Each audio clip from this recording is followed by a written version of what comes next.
award-winning journalist Amanda Connolly is set to debut her first foray into authordom with The Lure of Wolves and Whispers, a romantic fantasy novel inspired by Irish mythology, centering a young girl in the Isle of Eireann, ruled by a tyrannical, bloodthirsty royal family set against the magic that once thrived there. Maeve saves her sister by buying illegal magic, but the cost is being thrust into a deadly game among the noble young women of her nation. She must not only beat the odds as the only peasant girl to ever win the games if she hopes to survive, but she must also learn who she can trust and what causes are worth fighting for. The Lure of Wolves and Whispers is set to debut on July 7th, so please consider getting your hands on what's being called a darkly addictive, propulsive first book at the book retailer of your choice.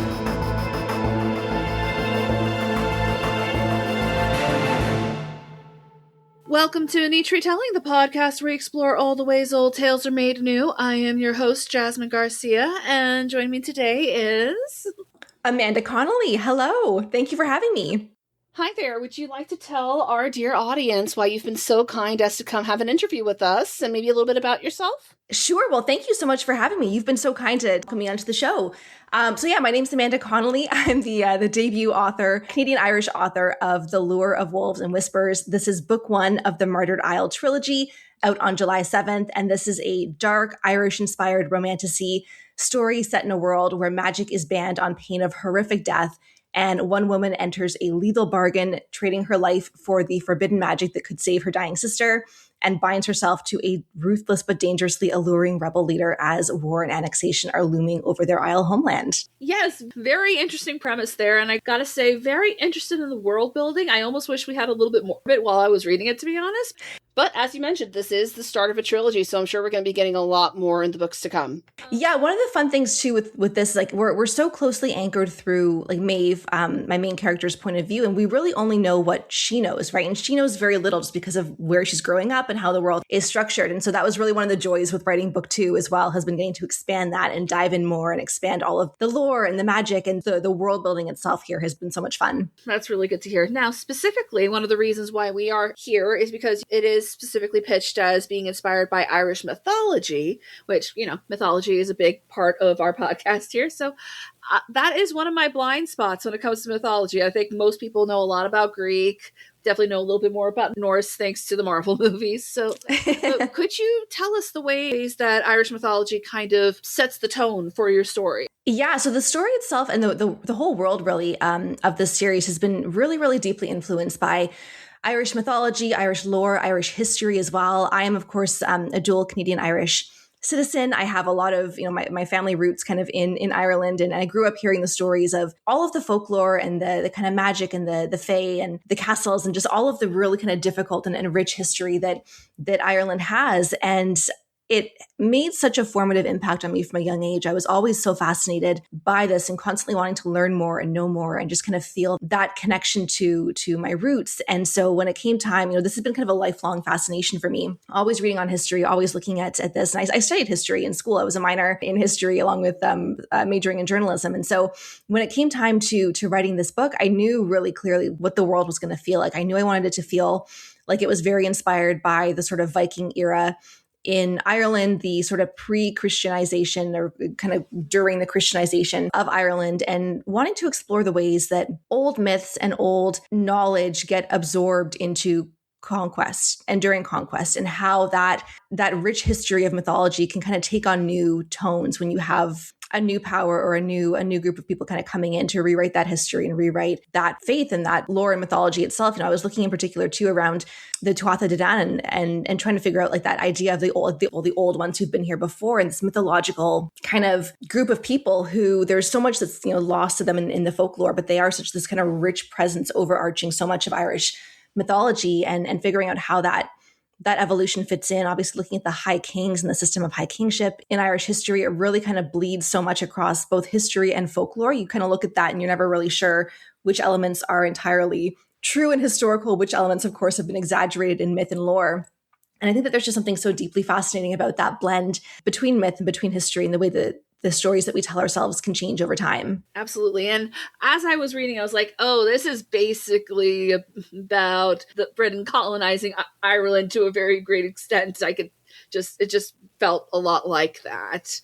And What you were saying about how the conquering culture can kind of absorb the culture of who they take in. I was thinking of how so many temples to various gods ended up becoming more based off of saints and such. Yeah, yeah, and I think that there's a lot there. Like, we're working with a kind of mythology in this book, of course, for readers who haven't read it yet, where magic is banned. It has been banished. There's a figure called the Martyr in the book who is framed by a lot of people kind of as a savior, a salvation who will one day bring magic back and lead the people back into their power again. But she's also seen as someone who is really an enemy to the state, for lack of kind of a better term. She is deeply feared, deeply hated by those in power. And there's a lot of kind of coming to grips and trying to understand who this person is, who the people who are working for her and with her are. And of course, deepening that in book 2 has been a lot of fun as well to really kind of build on what we see of her. Yeah, I'm thinking, okay, so we have to meet her in future installments, I'd imagine. Yeah, and I think the way that book 1 leaves off, it's very clear where book 2 I think is going. There, I won't spoil anything for readers who haven't read it yet, but book 2 does pick up very much where book 1 leaves off, and it's grappling with all of those threads and all of those hopes and that desperation that you have at the end of the book. And so there's going to be a lot more of that into book 2 and of course book 3 as well. Yeah, absolutely. Like, I obviously wouldn't want to spoil it either, but there's really nowhere to go but burn it all down at this point.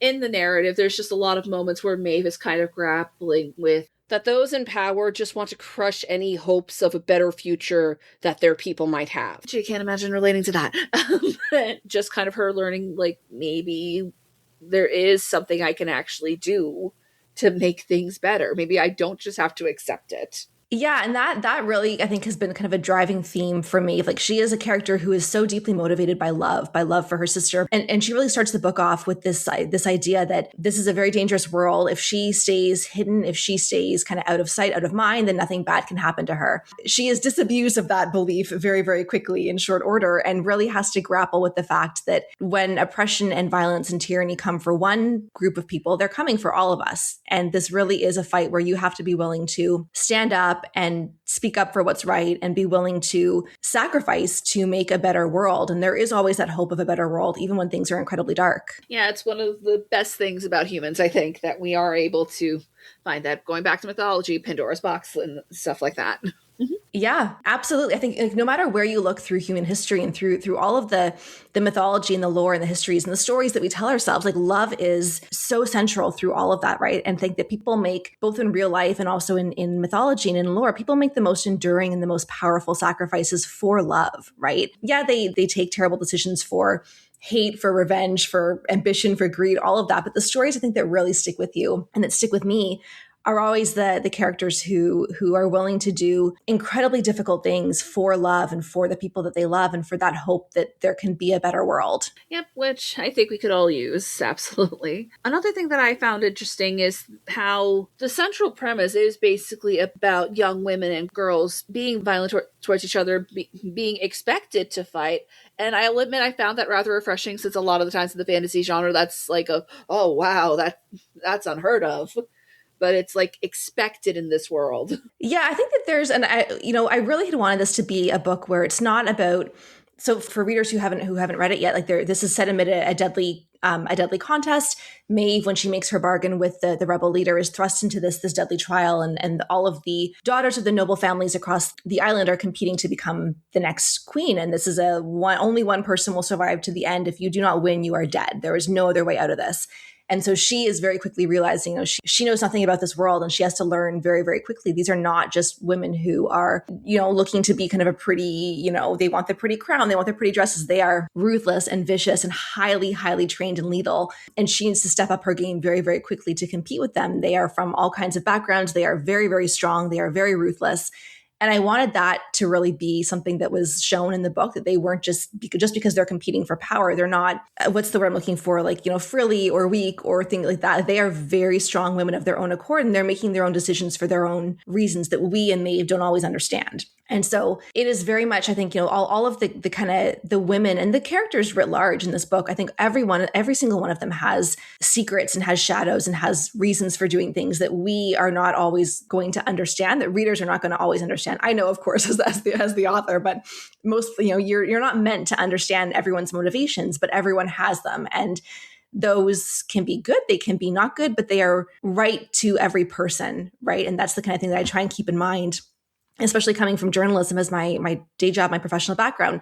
Everyone has motivations for what they do, and we might not understand them, but to them, they are good, they are right, they are just. And it's all that kind of moral code internally of how you're trying to navigate the world and how we try and engage with that as individuals. People always think they are doing the right thing, at least at the time, or they wouldn't do it. Exactly. I think it gets so interesting too, where like you have people who are doing horrific things, who are doing things that are very, very difficult to understand.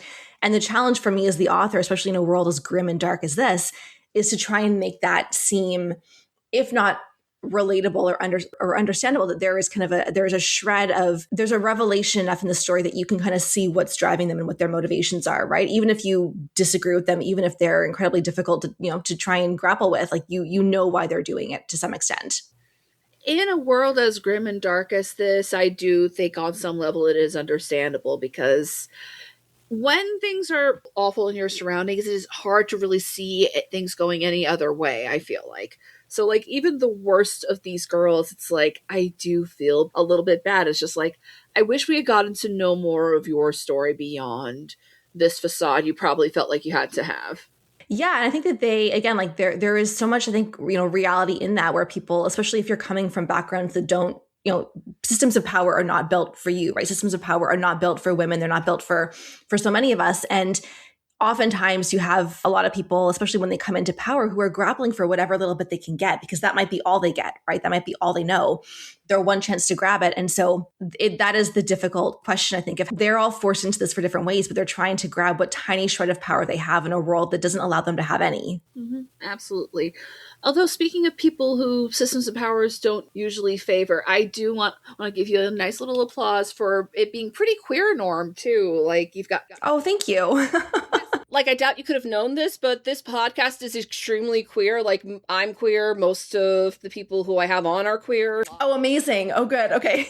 Yeah, so I love that Talon is non-binary and no one really makes a big to-do about it. I love that Maeve's sister and her partner are very present in the beginning. So that's really nice. And it is rather refreshing, because a lot of times it would be made into a big thing, or if it's not made into a big thing, it's a much lighter tone. So I like that, in spite of the fact this is a darker story, it's not dark because homophobia. So that's nice. Exactly. And that was very much deliberate. Like, and I really had wanted to set out when I was writing this book to, obviously, to making it inclusive and reflective of just the real world was never a question. It was always going to be that way. It always was that way from the very first drafts. And it was really important to me that this not be a book where the issues that they are facing are around their right to exist, to be who they are and to love who they love. It's, for all of the ways that the world in this book is terrible and dark and difficult, it is better than our world in that one way, at least. And there is something, I think, that, fantasy, I think, is so powerful when it lets us hold up different aspects of our world to the light and say, what can we do better? How can we be better?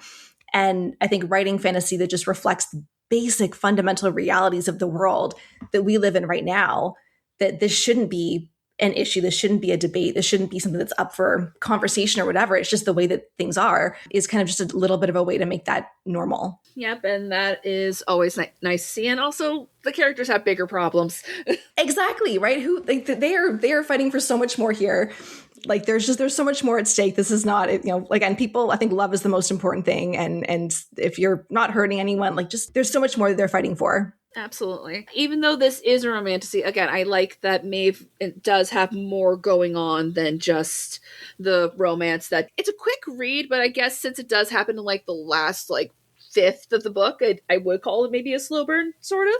I think it's absolutely a slow burn. It's very much, this is not a book where there's going to be, kind of off the top there's attraction. They literally they despise each other at first. They are bound into very, very difficult circumstances together by just the world that they live in. And they are not fighting for the same things as far as they know in the beginning. And it really takes a long time for them to drop their shields, drop their armor, let each other in, and see that there is kind of more behind what they first thought each other there were at the beginning. And it's, again, this is a 3-book series. It is a romantasy. There's going to be a lot of ups and downs, but I think this is very much, again, it's a slow burn. It's about knowing the person that you are working with and really becoming kind of, I usually pitch as kind of enemies to allies to like flame emoji kind of thing, right? And we're going to see where everything goes in the subsequent books. It's been very fun to work on that and kind of tease that element out bit by bit. For sure. And you can tell me to edit this out if it's too much of a spoiler, but are we setting up a love triangle? Because I feel like we're setting up a love triangle.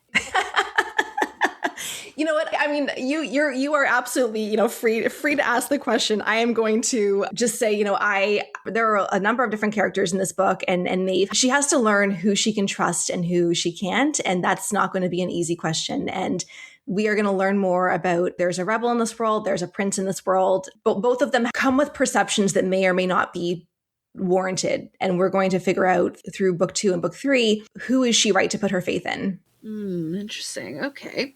You know what? Diplomatic answer. I like it. Kind of circling back to what helped inspire this, were there any specific Irish myths or just aspect of Irish folklore that really were instrumental in you building this world? Yeah, I would say that there was 2 in particular. So the legend around St. Patrick and the kind of lore of him having banished the snakes from Ireland was one that I just have been fascinated in for a very long time. For some reason, that's always kind of caught my curiosity, especially as someone who studied history as well in university and journalism, right? You're always looking kind of what are the source materials here? Where did this come from? And I remember especially learning like that there never were snakes in Ireland. Like you can look at the archaeological and geological history, as I'm sure your listeners know, snakes had never been there. Right. And where does that idea come from? What is it meant to represent? I've heard just through the research and through watching a lot of kind of, historical interviews too with folks at like universities and everything. There's a lot of different kind of interpretation of what the origin for that might be, which is fascinating. And I think that with this book, this is very much kind of an attempt to, in my own way, interrogate that legend and question that and flip it on its head a little bit, right? There's this idea that in doing this, that St. Patrick was the person who was kind of saving Ireland from the snakes and banishing these, and that was a good thing that he was doing. But what if that's not the case? What if the person who's doing the banishing isn't actually the good person? And like, what happens in that case when the people who are, or whatever is being banished is not necessarily an easy good or bad either, right? There's this tension between that and what people's motivations and interests are. And so I had a lot of fun kind of playing with that and trying to do my research there. I also was really influenced around the kind of the role of the wolf in Irish folklore and history, and the extinction of the wild wolf in particular. And I think that there's just such a powerful symbolism in that, right? That you had this extinction, and historians will probably correct me if I get it wrong here. Please correct me if I get it wrong here, but I think it was around kind of circa, 1600s, 1700s when the wild wolf went extinct in Ireland. And I think that looking at that timeline too, with conquest, with the economic powers that were coming in and the attempts to control the population, to exert control on the island, that I think was just a really big influence there. And there's a lot of wolf symbology through the book, of course, like it's the lure of wolves and whispers. There's a character called Wolf, the kind of allegory and the metaphor of wolves as a protector, as a guardian, as a symbol of the old ways, and the hope that can come back is very, very deliberately laid through the book for that reason. Yeah, that was definitely something I learned as I was reading it. And I was like, oh, I actually did not realize wolves were portrayed so positively in Irish folklore, which was actually quite nice for me because wolves have always been one of my favorite animals. I love them. Yeah. Yes. And we have a joke around here about wolf slander in folklore in general, because, you got the big bad wolf and all the fairy tales and stuff like that. Of course. We have a nature preserve up here where I live. I live in Ottawa in Canada, and you can kind of go through, and they have like the wolves out in the kind of big protected parks that you can just sort of look at. And obviously you can't get anywhere near enough to touch them. They kind of have their territory in that, but you can catch glimpses of them as you're kind of going through. And it's so cool to see them kind of in their element. And I think that they're just incredible creatures. And there's so much, like you're saying, there's so much hate and fear around them in folklore and in history. And I think it's really inspiring that there's been such a push in Ireland over recent years to try and bring the wild wolf back. It's being bred now and brought back in captivity, and they're trying to restore it. I think that that's just incredible and incredibly inspiring. It makes me happy that we've kind of been trying to disband all the myths about them, because in the States too, we've been trying to bring them back in certain areas as well. Yeah. I'm so curious. What were you kind of expecting any certain things from the book too when you were first reading it? Like, were there any things that surprised you, without obviously spoilers for your readers? Well, when I read the premise, it's like, okay, so we got another almost Hunger Games kind of deal, because I think it's hard not to think about it when it comes to death games like this. Yeah, it's funny. One of the ways I kind of pitch it to people, if they're not familiar like with fantasy, right? I work in journalism, so not a lot of people necessarily work in close, proximity with the latest fantasy books or romantasy books. And so the way I'll often pitch it, if I know someone's not a reader of romantasy or fantasy, is usually like a feminist Game of Thrones meets the Hunger Games, because you're right. There's kind of a little bit of overlap there. It's not a perfect comparison, but if you're not necessarily familiar with like Fourth Wing or One Dark Window, which is how I usually pitch it, then this can be kind of a good bit of an entry point there. It is very brutal. It will keep you on your toes and flip things on its head repeatedly, like Game of Thrones, for sure. And you have that competition. It's violent. Oh yeah, it is violent. It is grim. It is dark. Mm-hmm. No, absolutely. Like just the fact that like within the first few chapters, Maeve and her sister are literally like walking in streets of blood. I'm like, oh, okay, we're going there. But again, there's that hope through there as well. Yeah, and like even the first lines of the book are like deliberately meant to make you know off the bat that like this is a world where like there are very high consequences for for trying to buy magic, for crossing the line, right? And the first lines are the traitor stuck up on the black key still isn't dead. I think I hate him for it. And that was the first words I heard from when I was envisioning this. And I heard Maeve's voice in my head speaking those words. And I immediately, I picture like a movie in my head while I'm writing. I see it very cinematically. And so I could picture that scene. I could picture that moment. And I just was immediately consumed with wanting to know like who this person is who's able to survive in a world like this, and that she's able to kind of walk beneath this specter of the black key, the kind of like and just that's her reaction, right? Like what has hardened her, what has kind of put this grit and survival instinct in her at such an early age. She's 19 in the book when the book starts. And like that is just, I think you kind of can't look away from it at that point. You're like, oh gosh, like what is this world? Like, okay, this popped into my head. I've got to see this through now. Exactly. She just kind of grabs you and you have to kind of follow it through. No, absolutely. Like I write too. I mean, it's more of a hobby at this point, but maybe someday. But what do you write? What do you write? Mostly fantasy stuff and oh, yay. We actually do little fictional bits on the podcast every so often too. So. Oh, amazing. That's so cool. I'm sure that things will work out, and it took me 13 years to get published. It was a very, very long road. Oh my gosh, it was so hard. Like if there are people who are writing, like writers on the podcast too, like I just would like please keep writing. Like it might take a long time. Like I hope it doesn't. I hope it happens faster than it did for me. But like please keep writing. Like we need your stories right now, I think more than ever. Thank you. That's very kind. Yeah, no, we are all creative types around here. Like, oh, I love that. That's amazing. Yeah, most of us actually met through this online theater company that emerged during the height of COVID, actually, and we all just became friends, and then we all just kind of started doing podcasts. Oh, I love that. That's so much fun. Yes, funny because one of our dear friends, Connor, he's from Ireland, actually. And oh, yay. In a fairly recent episode, actually it was back during our Easter episode, he made a comment about how... Well, I was also raised Catholic, but raised Irish Catholic. So it's kind of like we do all the Catholic things, but also we have some stuff that's less Catholic, so to speak. It's like, oh, this holy well. Oh yeah, this is for Jesus. Wink, wink. Nudge, nudge.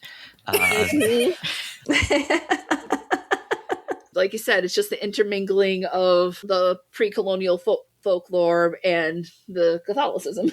Yeah.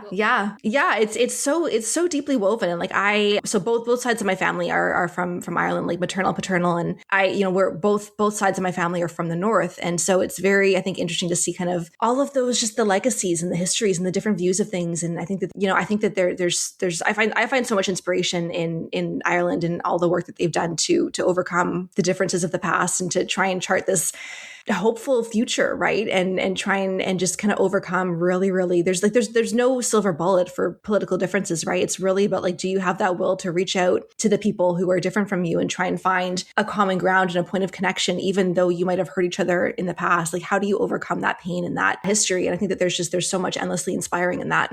No, absolutely. And you can feel that in the root of it, in spite of all the violence and just how much in survival mode Maeve is kind of forced to be in. Like, one of the things I did notice is like, we don't really get to know her beyond survival, and that is so sad. Yeah, well, I mean, and I think it's like I wanted this to, again, coming from a background in journalism, like I wanted this to feel very grounded and very gritty. And the reality is like when you are in situations where, you know, you can't think beyond survival, like you don't have the chance to develop a lot of those kind of interests or skills or talents that people have if you are not growing up like that, right? If you are growing up and you don't have access to food or to healthcare or anything else, like you're not going to have the opportunities to grow and become, you know, all the things that you can be if you're coming from a background that is more privileged, right? That's just the reality of the world that we live in. And I think that that's very deliberate. Like it wouldn't be realistic to have her having like a love for all of these different kind of like arts and things that she would never have experienced herself in her life, right? So it's very much rooted in trying to pick that anchor for the world and make it feel real and grounded. No, that definitely makes sense. Like I was saying somewhere the other day, like we lose the collective brain power of so much of our population to poverty. Yeah, absolutely. And again, I appreciate that it does seem like this series is veering towards trying to find a world where that can be less prevalent. So that's very nice. I mean, one of the things I'm really trying to grapple with in this book is just like, what is the best of a range of not perfect options when it comes to how we govern ourselves? That is really, I think, a key question. And especially through like, you see hints of it in book one, you see a lot more of it in book two because of how the world expands and because of how the politics of the world expands. And I think that, you know, obviously I'm in Canada. We have a very, very different political system, just in terms of structure of government, right, than the United States does. We are a Westminster parliamentary democracy. We are not a republic. People often here in Canada too, like forget that we don't use the same kind of system that the US and other countries that have a republic do, right? It's very different and deliberately so. And it's far from perfect. There are a lot of benefits. There are some cons, the same way that, you know, republics and other systems of government have pros and cons in how they're structured. And I wanted this to kind of be something that will challenge people to think about, like, what is the best of, again, no perfect options. Every system is flawed, but that ability to choose for yourself how you want to be governed, that focus around sovereignty, especially in the face of annexation threats, is a really powerful force that's going to be driving through book two and book three. Whew, once again, can't imagine how that would be relatable. All right. Very intrigued to see where that goes. And, you know, again, the fact that she does have to end up, well, not going to say too much about the prince, but the fact that they're kind of grappling with, well, we've got this king now who's actively slaughtering us, but this prince here seems to have a sketchy past. Like, what recourse do we really have here? Yeah. And I think, like, again, like when you're looking at like political like reforms and change too, like there is that very real question of like, how do you're trying to make a change? Do you risk things like, you know, civil war? Do you risk some of these bigger issues that can come up by trying to get reform? Do you try and go for coups? Do you try and just make it as kind of bloodless as you possibly can, even though it can never be completely, you know, bloodless, to try and enact change and reform? Like there's so many, it's a very Machiavellian world, right? And obviously that's because as a student of history of journalism myself, I've covered defense and foreign policy and security. That's been kind of my beat focus for and gender equality for, gosh, almost 15 years now at this point. And so it's there was no way to write this story without those elements coming into play. Those are the things that I'm thinking about every day in the work that I'm doing. And so they were very going to be heavily influenced by, of course, what was going on in the world and my reflections on that through more than a decade of covering that. Absolutely. What else would you say kind of helped you with the process of building this story?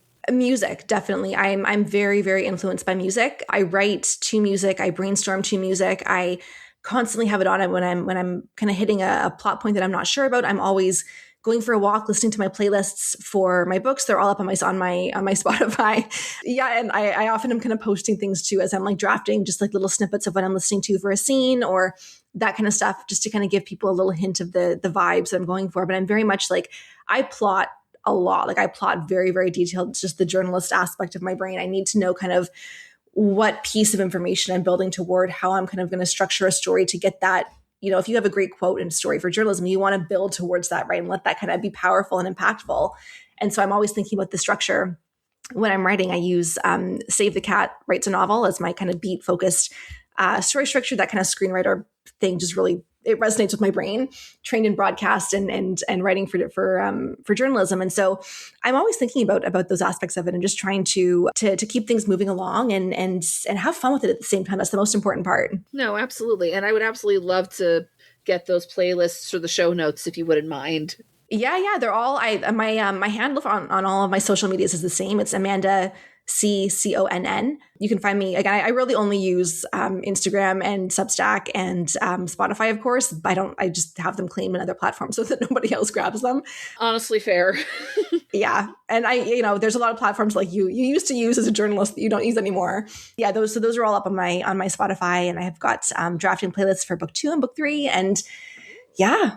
So people can get little hints and vibes maybe of what I might be working towards, but no spoilers there at all. Of course.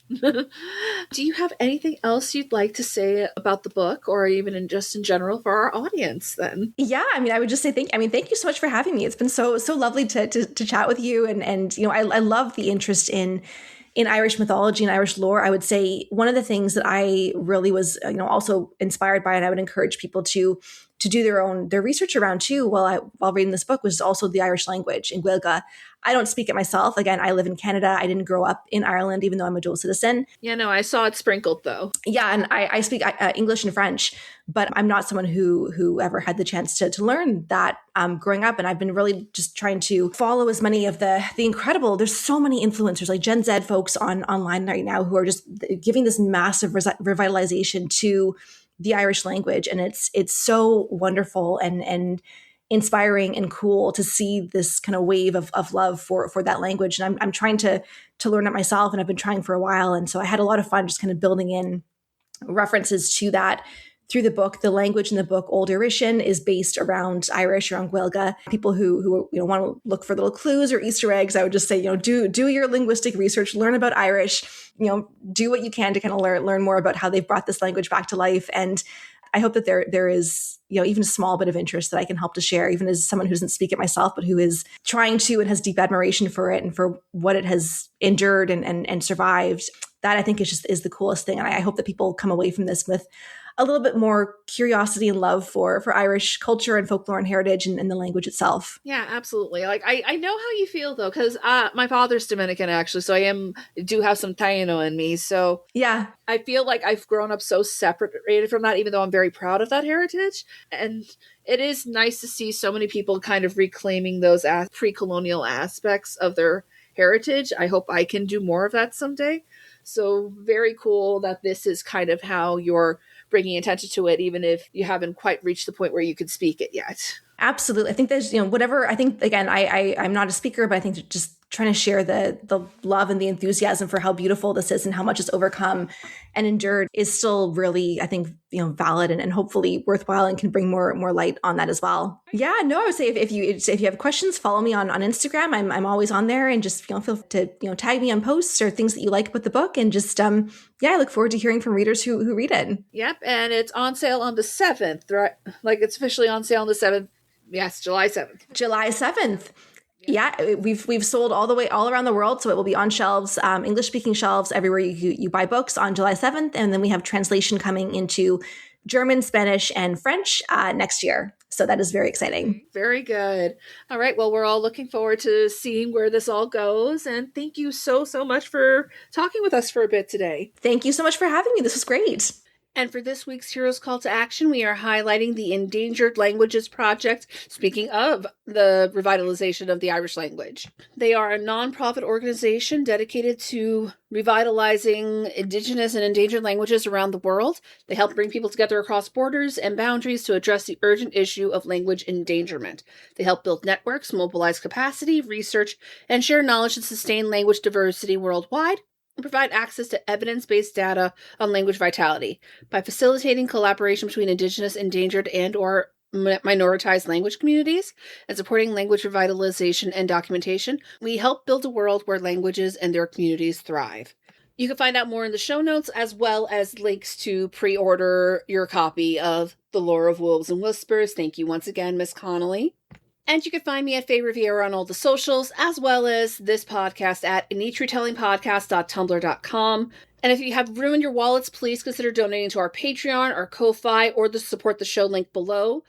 Through that, you can get bonus content, you can receive episodes early, and you can even join our IER book club, which I plan on revitalizing for the summer. But of course, times is hard. Not everyone can afford that. So please consider spreading the word about us by giving us a rating on the podcatcher of your choice, leaving a comment. And additionally, you get to hear your name in the credits of every episode, such as Juan Garcia, Connor Duffy, and Kyle Calgren. Thank you all so much for taking the time to support this show financially, or just spreading the word to those who might be interested. All this is vital to helping us reach the next chapter of our story. And speaking of the next chapter of our story, we will be setting sail once again, but this time to the shores of ancient Polynesia. That's right, folks, for just because it's such a great movie, we will be talking about the modern Disney classic, Moana. We hope you will join us, and remember, stories gain power in each retelling.